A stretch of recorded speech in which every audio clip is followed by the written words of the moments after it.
함께 하나님의 말씀 보겠습니다. 두 군데 볼 건데요. 먼저는 신약 성경 로마서 8장 32절의 말씀 있고요.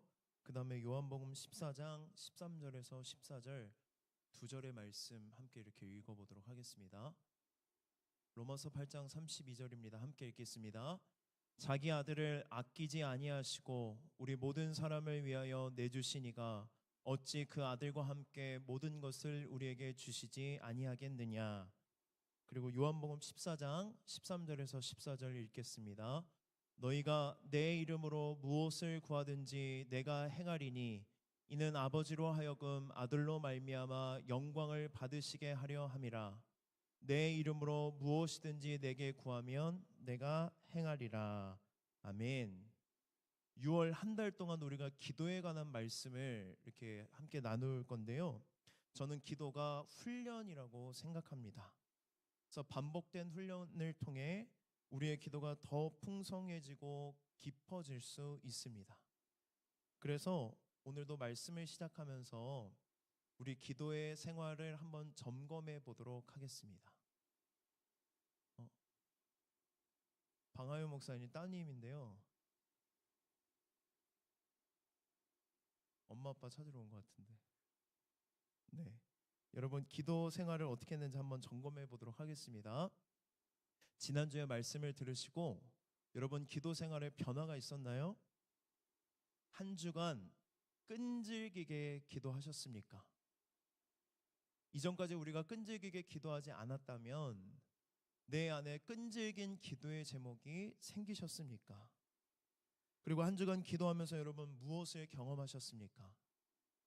기도의 응답이 있었습니까? 저도 한 주간 기도하면서 변화가 있었는데요. 어떠한 변화가 있는지 한번 나눠보도록 하겠습니다.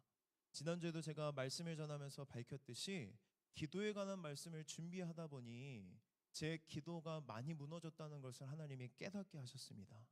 그래서 지난 한 주 동안 열심히 기도를 하면서 기도가 회복되기를 간절히 소망했는데요.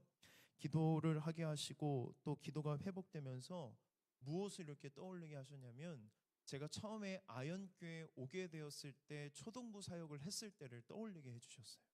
왜 이러한 마음을 이런 생각을 주셨을까 곰곰이 생각하다 보니까 하나님이 어떠한 마음을 주셨냐면 그때 정말 뜨겁게 초등부 아이들을 위해서 그리고 선생님들을 위해서 사역을 준비하면서 뜨겁게 기도했던 것들을 떠올리게 하시더라고요. 아, 하나님께서 우리 청년부를 위해 청년부에 있는 지체들을 위해 그렇게 뜨겁게 기도하기를 원하시는구나 라는 마음을 받고 한 주간 새벽마다 여러분들의 이름을 불러가며 그리고 여러분들의 기도 제목을 붙들고 기도할 수 있었습니다. 그렇게 새벽에 기도하다 보니 마음이 뜨거워지면서 참 행복해지더라고요. 여러분 끈질기게 기도하기 어려울 때는 내 기도만 하지 마시고 다른 사람을 위해 중보 기도하면 오히려 끈질기게 기도할 수 있습니다. 그리고 여러분 가지 모임 때요. 기도 제목을 나눌 때에 여러분들의 마음을 한번 돌아봤으면 좋겠어요. 제가 잠깐 여기 앉아서 찬양하면서 묵상하는데 어떤 마음이 들었냐면 한편으로는 제가 기도 제목을 누군가 물어보면 이렇게 이야기를 하는데 솔직하게 기도 제목을 나누지 못한 제 자신을 하나님이 보게 하셨습니다. 왜 기도 제목을 나누는 것을 솔직하게 나누지 못할까? 잠깐 사이에 되게 많이 묵상을 했는데요. 첫 번째는 뭐냐면 기대가 없다는 거예요. 내가 이렇게 이야기해도 기도하지 않을 거야 라는 기대감이 없거나 또는 기도의 능력에 대한 기대감이 없기 때문에 우리는 누군가와 함께 기도 제목을 나눌 때에 기대감 없이 그냥 표면적인 것들만 나눌 때가 참 많은 것 같습니다. 저만 그런가요? 다 기도 제목 잘 나누고 계시죠? 그래서 여러분 한 가지 권면해 드릴 것은 오늘 예배가 마치고 가지 모임으로 돌아가셨을 때에 기도 제목을 나누시는데 솔직하게 기도 제목을 나누셨으면 좋겠습니다. 정말 지금 내 삶에 필요한 것들이 무엇인지 어려운 것이 무엇인지 사랑하는 지체들이 나를 위해서 기도해 준다는 기대감을 가지고 그리고 기도를 들으시는 하나님의 능력을 믿고 여러분들 기대감을 가지고 기도 제목을 나누시고 한 주간 여러분들이 기도 제목을 들으시고 그 지체를 위해서 간절하게 끈질기게 기도해 주세요. 그리고 다음 한 주에 돌아왔을 때에 물어봐 주세요. 지난주에 이런 기도 제목을 나눴는데 삶에 어떠한 변화가 있었는지, 하나님의 임재가 있었는지, 기도하면서 무엇을 경험했는지, 그런 것들을 나눌 때에 우리 공동체가 더욱 풍성하게 변할 줄 믿습니다. 기도하는 중에 새벽에 청년들을 위해서, 여러분들을 위해서 기도하는 중에 어떠한 마음을 이렇게 갖게 됐냐면, 우리 청년 중에는 신앙이 천차만별이기 때문에 기도하는 방법을 모르는 청년도 있겠다라는 생각이 들더라고요. 목사님이 지난주에 막 열변을 토하면서 기도하라고 해서 기도를 시작해 봤는데 해보니까 어떻게 하는지도 모르겠고, 기도를 하다 보니까 이게 맞는 기도인지 아닌 기도인지도 잘 생각이 안 들고, 또 몇 마디 안 하다 보니까 할 말이 있어요, 없어요? 없을 때도 참 많습니다. 기도의 방법을 모르거나 기도를 해보지 않아 어색하다면 여러분, 그것은 전혀 잘못된 것이 아닙니다. 우리 로마서 8장 26절 말씀 함께 읽어보도록 하겠습니다. 시작.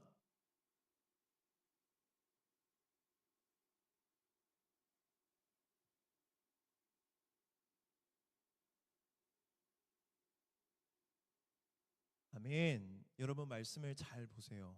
뭐라고 말씀하고 있냐면 성령님이 우리의 연약함을 아신대요. 그런데 그 연약한 부분이 무엇이라고 이야기해요?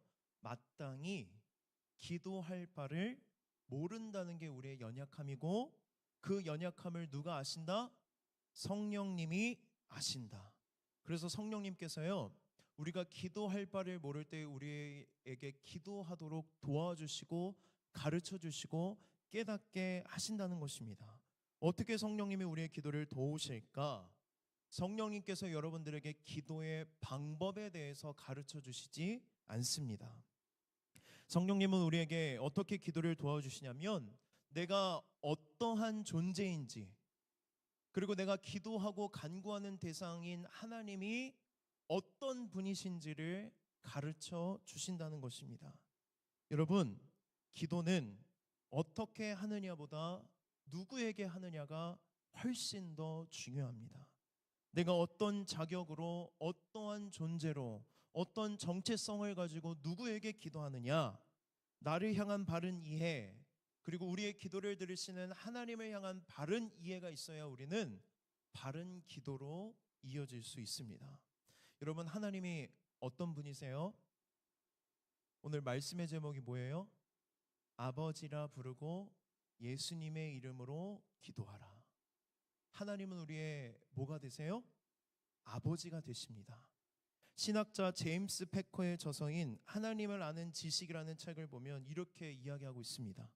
하나님이 아버지라는 사실을 얼마나 이해하느냐에 따라 그 사람이 기독교를 얼마나 잘 이해하고 있는지를 가늠할 수 있다. 이해가 되세요? 하나님을 아버지라고 얼마나 이해하느냐에 따라 여러분들이 신앙생활을 잘하고 있는지 못하고 있는지 판가름이 난다는 것입니다. 기독교의 핵심은 하나님이 자상한 아버지라는 사실을 탐구하고 그것을 믿고 내 삶에 적용하는 것입니다. 올해 청년 교구의 표어가 뭘까요? 벌써 6개월 지나서 다 까먹었죠. 이 오른쪽에 보면 힘써 여호와를 알라. 여러분, 우리는요, 하나님을 아는 만큼 기도할 수 있습니다. 여러분들이 기도하고 여러분들이 간구하는 대상인 하나님이 어떠한 분이신지를 아는 만큼 기도할 수 있습니다. 우리의 하나님은 어떤 분이시냐면 아버지이십니다. 그래서 여러분, 우리가 기도를 할 때에 하나님 아버지라고 부르고 시작을 하잖아요. 그 아버지 되시는 하나님이 우리에게 어떠한 역할을 하시는지, 그게 우리에게 어떠한 의미인지에 대해서 함께 알아보고자 합니다. 예수님은 기도하는 방법을 가르쳐 달라는 제자들에게 가장 먼저 가르쳐 주신 것이 무엇이냐면 하나님을 아버지라고 부르는 것을 가장 먼저 가르쳐 주십니다. 우리의 기도는 바로 여기에서 시작됩니다. 하나님을 아버지라고 믿을 때, 그리고 내가 하나님의 자녀가 되었다는 것을 믿을 때 기도가 시작됩니다. 하나님을 아버지라고 부를 때 기도가 시작됩니다. 하나님을 아버지라고 부를 때 기도가 시작되고 우리의 기도는 깊어지고 끈질기게 기도할 수 있습니다. 여러분, 하나님이 나의 아버지 되심을 믿으세요? 내가 하나님의 자녀가 되었다는 것을 믿으세요? 믿으시는 분들도 있고 긴가민가한 분들도 있습니다. 그래서 하나님께서 나를 자녀 삼아 주시기 위해 무슨 일을 하셨는지, 그리고 그것이 나에게 어떠한 의미가 있는지 함께 은혜를 나누려고 합니다. 에베소서 2장의 말씀을 보면 우리가 하나님을 믿기 이전에 우리의 상태를 뭐라고 이야기하냐면 죄와 허물로 죽어 있었다라고 이야기를 해요. 너희들은 죄와 허물로 죽어 있는 존재였다. 그리고 본질상 진노의 자녀였다고 성경은 기록합니다. 본질상 진노의 자녀라는 것은 내 죄로 인해 하나님의 심판과 진노가 나에게 임박해 있다는 의미입니다. 그런데 하나님은 나에게 진노를 퍼붓거나 나를 심판하시지 않고 나를 구원하시기 위해 하나밖에 없는 아들 예수님을 이 땅에 보내셔서 내 모든 죄를 대신해 예수님을 십자가에 못 박아 죽게 하셨습니다. 그때 하나님의 맹렬한 진노를 여러분 기억하십시오. 그 진노와 그 저주와 그 심판과 그 죽음은 내 죄 때문에 내가 받아야 할 것인데 누가 대신 받으셨습니까? 예수님께서 대신 받으셨습니다. 예수님이 십자가에 못 박혀 죽으실 때 여러분 초자연적인 역사가 일어나는데 마태, 마가, 누가는 다 그 이야기를 기록하고 있어요. 그것은 무엇이냐면 예수님이 죽고 나자마자 성소의 휘장이 찢어져 둘이 되었다는 이야기를 마태, 마가, 누가는 다 기록하고 있습니다. 우리 그 말씀을 함께 읽어보도록 하겠습니다. 마가복음 15장 38절입니다. 시작.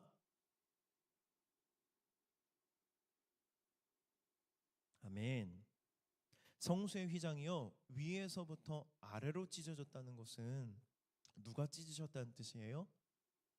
하나님이 찢으셨다는 거예요. 제가 이전에는 휘장이 뭔지 잘 몰라서 이 찢어졌다는 의미에 대해서 공부를 하고 연구를 하다 보니까 휘장이 엄청나게 두껍다는 것을 알게 되었어요. 그러니까 이게 자연적으로 찢어질 수 없는 두께라는 거예요. 누가 찢으려고 해도 찢을 수 없는데 그 휘장을 위에서부터 아래로 찢어졌다는 것은 무엇을 의미하냐면 하나님께서 직접 찢으셨다는 것을 뜻합니다. 왜 하나님께서는 예수님이 십자가에서 죽으셨을 때 휘장을 찢으셨을까? 그림을 한번 보여주실래요? 네, 여기 보시면 이게 지성소와 성소예요. 저기 오른편 어두운 점은. 근데 그 지성소와 성소를 구분하고 있는 커튼 같은 게 뭐라고 이야기해요? 휘장이라고 해요. 이 휘장 안에는 그 공간을 작은 공간을 지성소라고 하는데 지성소에는 뭐가 있냐면 하나님의 임재를 상징하는 법궤가 있습니다. 근데 그 지성소에는 하나님의 임재가 충만해서요 아무나 그 지성소에 들어갈 수 없습니다. 그래서 하나님께서 성막을 지을 때에 성소와 지성소를 구분하는데 가운데 뭐를 두라고 말씀하셨냐면 휘장을 둬라. 그리고 누구나 마음대로 가고 싶을 때 들어가지 말고 1년에 딱 한 번 대속죄일 날 대제사장이 모든 이스라엘 백성들의 죄를 짊어지고 저기 안에 들어가서 죄 용서함을 받을 수 있는 제사를 드리도록 하나님께서 말씀하신 것입니다. 그러면 여러분 이런 생각이 들 수도 있을 것 같아요. 하나님 만나는 거 되게 까다롭다. 하나님 만나는 거 되게 어렵네. 그런데 여러분 거룩함을 우리는 뭐라고 말해요? 구별되다라고 이야기해요. 하나님은 거룩하신 분이기 때문에 휘장을 통해 구별하시고 그리고 하나님 앞에 죄는 존재할 수 없기 때문에 하나님은 휘장을 통해 구분하셔서 1년에 단 한 번 대제사장만 지성소 안으로 들어가도록 하셨던 것입니다. 하나님은 거룩하셔서 하나님 앞에 부정한 죄는 존재할 수 없습니다. 그래서 아담과 하와가 죄를 지었을 때도 하나님이 그들을 에덴 동산에서 쫓아내세요. 그리고 다시는 에덴 동산에 들어오지 못하도록 그룹 천사도와 불검들이 에덴 동산을 빙빙 돌면서 아무나 들어오지 못하도록 에덴 동산을 막습니다. 죄인은 하나님 앞에 나아갈 수 없는 존재입니다. 우리는 원래 그런 존재였다는 것입니다. 죄와 허물로 우리는 죽어 있었고 본질상 진노의 자녀이기 때문에 우리가 그 죄의 문제를 가지고 하나님 앞에 나아가면 우리는 죽을 수밖에 없는 존재였습니다. 그런데 예수님이 우리의 죄를 대신해 십자가에 못 박혀 죽으셨을 때 하나님께서 그 휘장을 위에서 아래로 찢어서 거기를 열어놓으신 것은 무엇을 의미합니까? 예수 그리스도를 의지하는 자들마다 누구든지 자유롭게 하나님께로 나아갈 수 있는 길을 열어주셨다는 거예요. 그래서 예수님이 죽으시는 그때에 휘장이 위에서 아래로 찢어지는 것입니다. 우리 이 말씀을 기록한 히브리서 말씀을 함께 읽어보도록 하겠습니다. 히브리서 10장 19절에서 20절 말씀, 두 절의 말씀 읽겠습니다. 시작.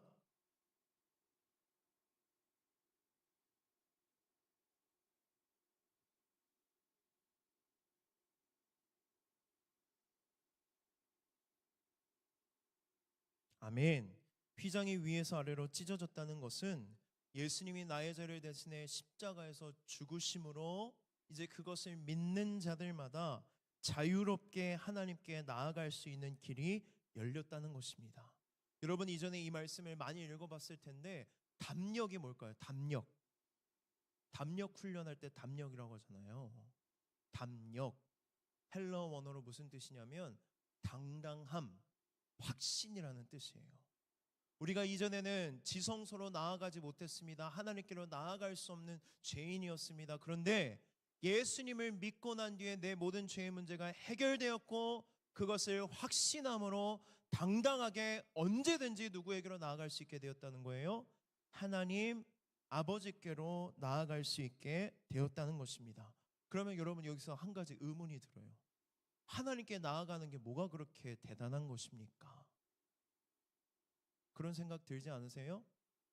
저도 설교를 준비하다가 이렇게 생각하고 이렇게 물어보면 뭐라고 대답해야 될까라고 고민을 많이 했던 것 같아요.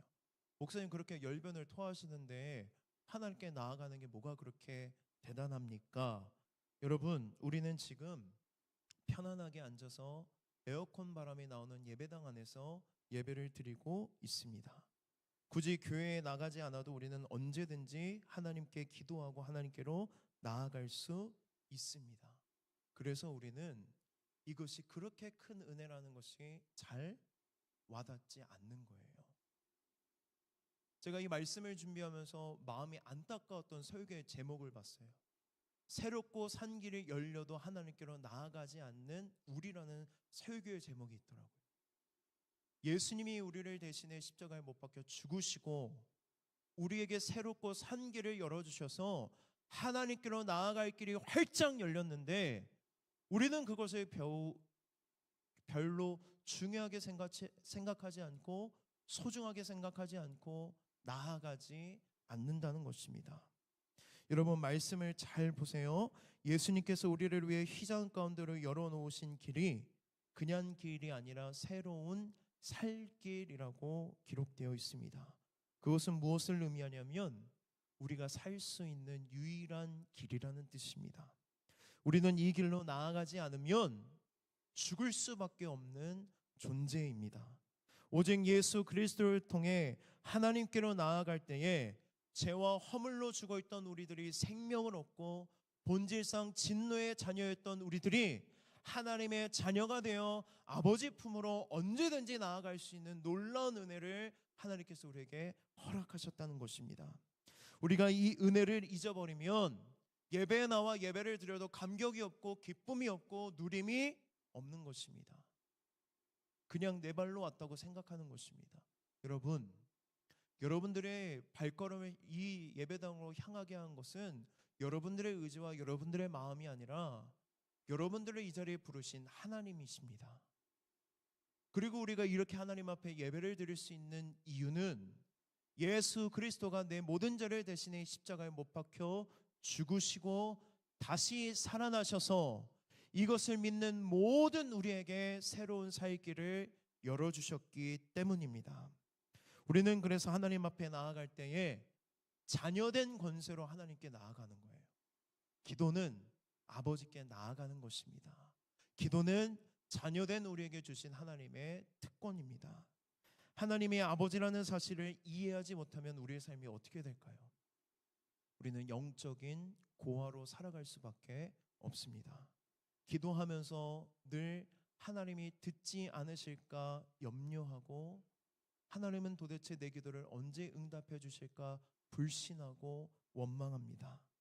또한 내가 하나님의 관심과 사랑을 얻기 위해 뭘 해야 될지 전전긍긍합니다. 이런 이야기들을 많이 합니다. 하나님 앞에 내가 부끄러워서 기도를 하지 못하겠다고. 여러분들이 할 수 있는 일은 아무것도 없습니다. 예수님이 이미 다 십자가에서 하셨습니다. 예수님이 하신 일에 여러분들은 숟가락을 얹을 수 있어요, 없어요? 숟가락을 얹을 수 없습니다. 이미 예수님이 하셨음을 믿고 내가 하나님의 자녀된 권세를 가지고 아버지께 나아가는 것이 바로 하나님께 드리는 기도입니다.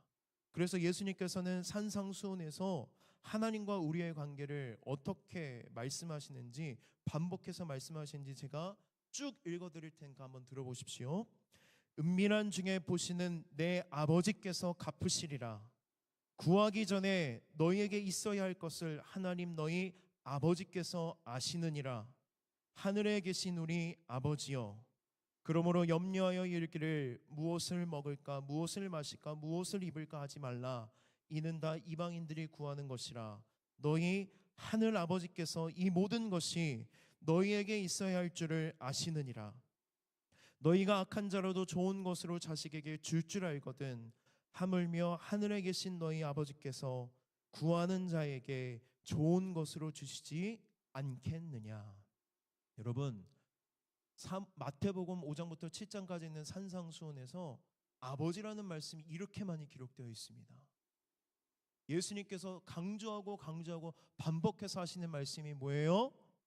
하나님이 여러분들의 아버지가 되셨고 내가 하나님의 자녀가 되었으니 그 권세를 가지고 하나님 앞에 나아가 기도하고 구하라는 것입니다. 그래서 우리는 기도할 때에 하나님이 나의 아버지 되심을 믿고 하나님을 뭐라고 부르면서 기도가 시작돼요? 아버지, 아빠, 아버지. 자녀들에게 하나님은요 아버지가 되시기 때문에 내가 설득해야 할 재판관이 아닙니다. 우리의 필요를 아시고 우리를 깊이 아끼시는 아버지이십니다. 여러분, 아버지 되신 하나님께 잘 보일 필요가 없습니다. 하나님을 설득하려고 노력할 필요도 없습니다. 화려한 문구를 사용하며 기도할 필요가 없습니다. 복음을 잘 이해하면 하나님 앞에 잘 보이기 위해서 기도하지 않습니다. 우리는 예수님의 완성된 사역에 아무것도 더할 수 없습니다. 예수님 안에서 우리가 그분께 더 많은 사랑을 받기 위해 우리가 할 수 있는 일은 아무것도 없다는 거예요. 누가 다 하셨다는 거예요? 예수님께서 십자가에 못 박혀 죽으시고 살아나심으로 우리가 해야 할 일을 누가 다 하셨습니까? 예수님이 하셨습니다. 그것을 믿으면 하나님이 여러분을 예수님과 같은 하나님의 자녀로 보시고 여러분들의 기도하고 간구하는 모든 것들을 아버지 되시는 하나님께서 듣고 계신다고, 응답하신다고 이야기하십니다. 그러면 여러분, 기도의 내용이 달라져요. 아버지는 우리가 필요한 것을 다 알고 계시잖아요. 그래서 내가 기도하고 구하지 않아도 주시기는 하지만 간구하며 나아갈 때에 하나님 기억하고 계시죠, 알고 계시죠 할 필요가 없다는 겁니다. 우리는 우리의 필요를 상기시켜 드리는 것이나 하나님의 환심을 사는 것이 아니라 단순히 하나님께 나아가는 목적이 달라지는 거예요. 그분과 시간을 함께 보내고 싶어서, 아버지 되시는 하나님과 대화하고 싶어서. 그래서 기도를 뭐라고 말해요? 하나님과의 대화라고 이야기합니다. 하나님이 나의 아버지가 되시고 내가 하나님의 자녀가 되었다는 것을 의심하지 말고 확신하십시오. 이 확신 속에서 하나님 아버지께 나아가 기도할 때에 하나님께서 우리에게 모든 것을 아끼지 않고 주신다고 약속하셨습니다. 우리 로마서 8장 32절 한 번 더 읽도록 하겠습니다. 시작.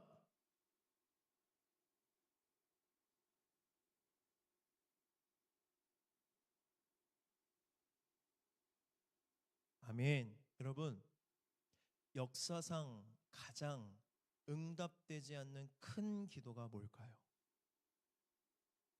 말이 좀 어렵죠? 역사상 응답되지 않는 가장 큰 기도. 그 기도는 무엇이냐면 예수님이 십자가 못 박히기 전 겟세마네 동산에서 하나님 앞에 드린 기도입니다. 우리를 구원하시기 위해 이 땅에 오셨지만 예수님에게도 십자가는 결코 가벼운 것이 아니었습니다. 그래서 십자가에 못 박기 하루 전 사랑하는 제자 3명을 데려가시고 그들에게 기도하라고 이야기하고 더 나아가셔서 기도하세요. 복음서의 말씀을 보면 땀방울이 핏방울이 될 정도로 기도하셨다고 그래요. 얼마나 간절하게 기도했는지를 알 수 있습니다. 근데 그 기도의 내용이 무엇이냐면 이렇게 기도하십니다. 아빠 아버지여, 아버지께는 모든 것이 가능하오니 이 잔을 내게서 옮기시옵소서. 예수님이 옮기고 싶어 했던 잔이 뭐예요? 십자가의 죽음을 의미합니다. 마치 예수님이 하나님 앞에 어린아이가 돼서 하나님을 뭐라고 부르냐면 아빠라고 불러요. 그토록 간절하고 그토록 어려웠던 것입니다. 그 하나님이 모든 것이 가능하오니 하나님 이 잔을 옮겨주세요 라고 기도합니다. 그런데 그 예수님의 기도에 하나님이 침묵하세요. 그렇게 몇 번 기도합니까? 3번 기도하는데 3번 기도할 때마다 하나님이 완전히 침묵하십니다. 아들이 부를 때마다 늘 친밀하게 다가오셨던 하나님 아버지께서 사랑하는 아들, 그 귀중한 아들이 가장 필요할 때에 하나님이 어떻게 하세요? 침묵하세요. 응답하시지 않고 그 기도를 들어주시지 않습니다. 왜 그러셨을까? 여러분, 하나님은 우리의 기도를 침묵하지 않기 위해, 우리의 기도를 외면하지 않기 위해, 우리의 기도를 거절하지 않기 위해 예수님의 기도를 거절하십니다. 하나님은 나를 대신해 십자가에 달리신 예수님께 등을 돌리셨습니다. 그것은 하나님이 나에게 등을 돌리시지 않기 위해 사랑하는 아들 예수님에게 등을 돌리신 것입니다. 십자가는 하나님이 내게 등을 돌릴 수밖에 없는 모든 이유를 예수님께로 전가한 사건입니다. 그래서 바울은 십자가를 바라보며 이렇게 확신합니다. 자기 아들을 아끼지 아니하시고 우리 모든 사람을 위하여 내주시니가 어찌 그 아들과 함께 모든 것을 우리에게 주시지 아니하겠느냐. 여러분, 예수님이 우리의 죄를 대신해 죽으심으로 우리가 구원을 받았습니다. 그것을 통해 우리는 무엇을 확신할 수 있냐면 하나님께서 아들을 주셨기 때문에 다른 어떤 것도 우리에게 아끼지 않고 주신다는 것입니다. 여러분, 이런 확신을 가지고 하나님 앞에 나아가 기도하십시오. 그 기도를 통해 우리는 하나님이 나의 아버지가 되신다는 것을 확실하게 믿을 수 있고 경험할 수 있습니다. 우리가 하나님을 아버지라고 부르면서 기도를 시작하고 꼭 기도를 마칠 때 어떻게 마쳐요? 예수님의 이름으로 기도합니다. 아멘이라고 마칩니다. 왜 기도를 끝낼 때 예수님의 이름으로 끝낼까? 예수님의 이름으로 기도하고 예수님의 이름으로 구한다는 것은 우리의 신분을 기도할 때마다 확인하라는 것입니다. 예수 그리스도의 십자가 때문에 내가 하나님의 자녀가 되었고 하나님에게 언제든지 나아가 무엇이든지 요청할 수 있는 존재가 되었습니다. 우리가 하나님 앞에 나아갈 수 있는 자격을 예수님께서 주셨기 때문에 예수님의 이름으로 기도하는 것입니다. 예수님께서 우리에게 이렇게 말씀하십니다. 요한복음 14장 말씀 함께 읽도록 하겠습니다. 시작.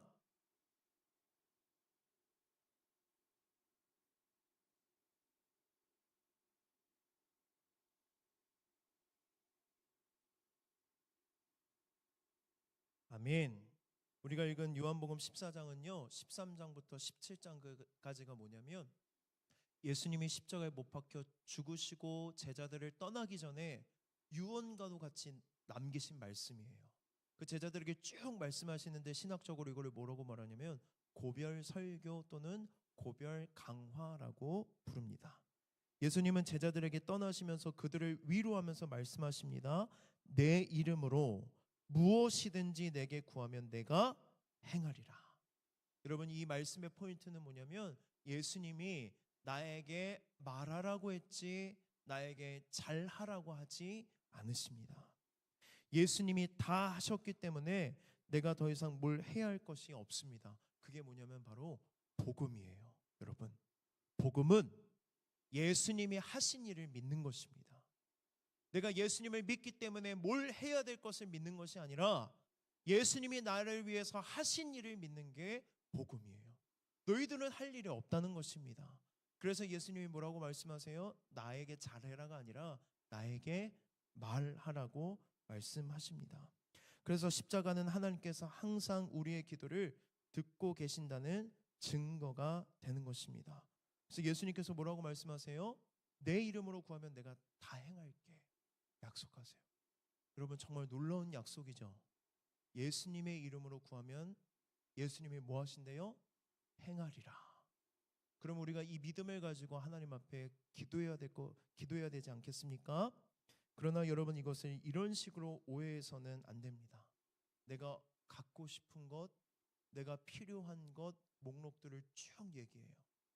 그리고 마지막 서명하듯이 뭘로 끝내요? 예수님의 이름으로 기도합니다. 아멘. 왜? 예수님이 내 이름으로 구하면 다 주신다 그랬어. 다 행하신다고 했어 라면서 그렇게 기도하면 여러분, 그거는 기도가 아니라 미신이고 주문입니다. 세우미가 참 좋아하는 주문이 있습니다. 여러분, 뽀로로를 잘 모르시죠? 뽀로로에 보면 용이 하나 나와요. 통통인가? 걔가 이렇게 주문을 할 때 꾸리꾸리 통통통 꾸리꾸리 통통통 하고 원하는 걸 말하면 원하는 게 되는데 잘 안 될 때가 많아요. 허술한 마법사인데 세우미가 엘리베이터 문이 닫혔을 때 엘리베이터 문이 열릴 때쯤 뭐라고 외치냐면 꾸리꾸리 통통통 하고 문이 열리면 되게 기뻐해요. 아빠 봤지? 내가 열었어. 그리고 주차 바가 올라갈 때도 기다렸다가 그 타이밍을 기가 막히게 알아요. 올라갈 때쯤 꾸리꾸리 통통통 하는데요, 이번에 주차바가 고장나가지고 잘 안 올라갔거든요. 계속 뒤에서 이야기하더라고요. 꾸리꾸리 통통통 꾸리꾸리 통통통. 왜 안 되지? 꾸리꾸리 통통통 했는데요, 여러분, 예수님의 이름으로 기도한다는 것은 꾸리꾸리 통통통이 아니라는 거예요. 주문이 아닙니다. 우리는 복음적인 기도와 미신적인 기도의 차이점을 분명히 알아야 합니다. 겉으로 보기에는 비슷합니다. 기도하고 구합니다. 그러나 복음적인 기도는 하나님의 영광을 구하고 그 과정에서 우리 자신을 하나님의 뜻에 맞추어 가는 것입니다. 핵심이 이거예요. 변화의 유무가 나에게 있으면 복음적인 기도예요. 그러나 변화되기를 바라는 대상이 하나님에게 있으면 그것은 미신적인 기도입니다. 반대로 미신적인 기도는 오직 자신만을 위해서 구하며 하나님을 자신의 유익과 욕망을 위한 도구로 삼는 것입니다. 여러분, 이걸 아셔야 해요. 하나님도 목적을 위한 수단으로 이용당하는 것을 우리만큼이나 싫어하십니다. 미신적인 기도와 복음적인 기도의 결정적인 차이점입니다. 미신적인 기도는 하나님께 뭔가를 구하기 위해 기도하지만 복음적인 기도는 하나님을 얻기 위해 기도하는 것입니다. 여러분은 기도할 때에 하나님의 손을 보고 기도하십니까? 하나님의 얼굴을 보고 구하고 계십니까? 여러분에게 하나님은 유용한 분이십니까? 아름다운 분이십니까? 행복한 삶을 위한 수단으로 하나님을 찾고 있습니까? 아니면 하나님을 아는 것, 하나님을 만나는 것, 하나님과 교제하는 것 자체가 행복해서 하나님을 구하고 있습니까? 예수님의 이름으로 구한다는 것은 바로 이런 것입니다. 예수님의 십자가 대속의 은혜로 내가 하나님의 자녀가 되어 언제든지 하나님께로 나아갈 수 있게 되었습니다. 하나님께로 나아가는 목적이 달라져야 합니다. 우리가 하나님께로 나아가는 목적은 사랑하는 하나님, 우리 아버지를 만나기 위함이고 하나님과 교제하기 위함이고 하나님을 더 알기 위함입니다. 하나님을 아는 것의 유익이 뭔지 아십니까? 하나님을 알면 알수록 우리는 하나님을 더 사랑하게 되고 하나님께 영광 올려드리고 싶어하고 하나님을 예배하고 싶어집니다.